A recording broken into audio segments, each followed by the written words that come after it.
قرآن پتہ ہے قیامت کے دن کیسے کام آئے گا؟ بہت ساری چیزوں سے دوستی لگائی ہوئی ہے لوگوں نے. پوچھو کیا ہابی ہے؟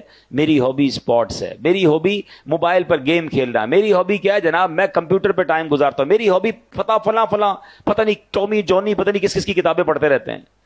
ارے مسلمان کی پہلی ہابی تو قرآن ہونا چاہیے نا, پہلی مصروفیت تو قرآن ہونی چاہیے. سنو قرآن کیا کام دے گا.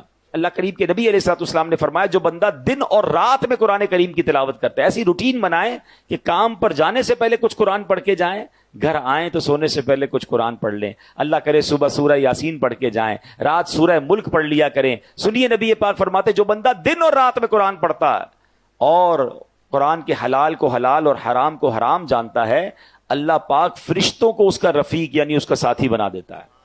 جب قیامت کا دن ہوگا بندے کے لیے اللہ کی بارگاہ میں دلائل دے گا. قرآن کہے گا رب کریم ہر شخص دنیا میں اپنے کام کی اجرت لیتا تھا, جو بھی کام کرتے ہیں اس کی فیس لیتے ہیں نا. قرآن کہے گا یا اللہ ہر شخص دنیا میں اپنے کام کی اجرت لیتا تھا, مگر فلاں شخص دن اور رات میں مجھے پڑھتا تھا, میری تلاوت کرتا تھا, میرے حلال کو حلال اور حرام کو حرام جانتا تھا. اے اللہ آج اس کو اجر عطا فرما, یعنی آج اس کی اجرت عطا فرما. قرآن کریم کی عرض پر اللہ کریم اس بندے کو تاج شاہی اور کرامت کا لباس پہنائے گا.